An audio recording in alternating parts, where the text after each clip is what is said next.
چین کے شمال مغربی سنکیانگ ویغور خود مختار علاقے کے شہر کرامائے میں کمپیوٹر سرورز کو حرارت مؤثر انداز میں خارج کرنے کے لیے مائع کولنٹ میں ڈبو کر رکھا جاتا ہے۔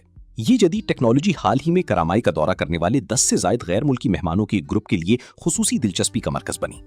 یہ مائع کولنگ نظام شنگھائی میں قائم carbon neutral network technology company چلا رہی ہے۔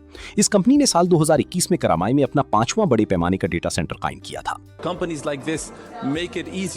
اس طرح کی کمپنیاں چھوٹے کاروباری اداروں اور تحقیقی لیبارٹریوں کے لیے بڑے لینگویج ماڈل سے فائدہ اٹھانا آسان بنا دیتی ہیں۔ بڑے لینگویج ماڈلز کی تربیت اور ان سے نتائج حاصل کرنے کے لیے بہت زیادہ کمپیوٹنگ وسائل درکار ہوتے ہیں۔